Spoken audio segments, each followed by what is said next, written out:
जब से Ukraine Russia war हुई है तब से अमेरिका ने बहुत सारे सैंक्शंस जो है वो रशिया पे लगाए।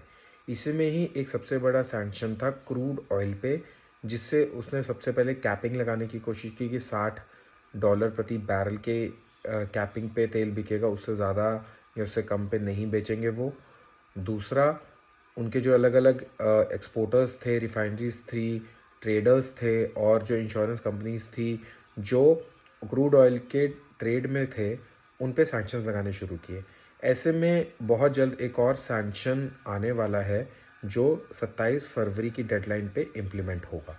मतलब कुछ ऐसे इम्पॉर्टेंट क्रूड ऑयल एक्सपोर्टर्स थे जो जिन पे 27 फरवरी तक सैंक्शन लगने वाला है, जिनसे उनकी जो शिप्स हैं वो इंटरनेशनल वाटर्स, कुछ इमरजेंसी पोर्ट्स और कुछ स्पेशल ट्रेड रूट्स पे एक्सेस नहीं कर पाएंगे। अब ऐसे में प्रॉब्लम ये हो रही है कि जो इंडिया है वो काफ़ी ज़्यादा क्रूड ऑयल रशिया से ख़रीदता रहा है पिछले 2-3 सालों में, क्योंकि वो उनको डिस्काउंटेड रेट्स पे मिल रहा था।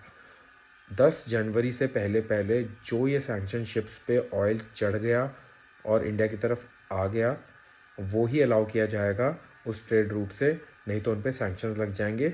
इंडिया पे लगभग 4.4 मिलियन बैरल्स का जो है सामान, क्रूड ऑयल जो है अलग अलग ग्रेड का, वो इंडिया की तरफ आ रहा है।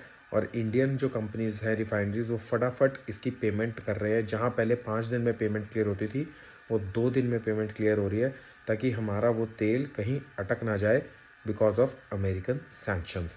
अब इसके बाद ये देखना भी बड़ा इंपॉर्टेंट होगा कि इस साल इंडिया कहाँ से अपना तेल खरीदेगा।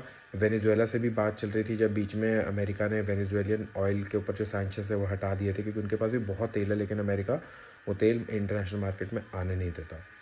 तो देखते हैं कहाँ से आएगा, क्योंकि रशिया जो है वो इंडिया के लिए 1/3 ऑफ टोटल ऑयल सप्लाई करता है।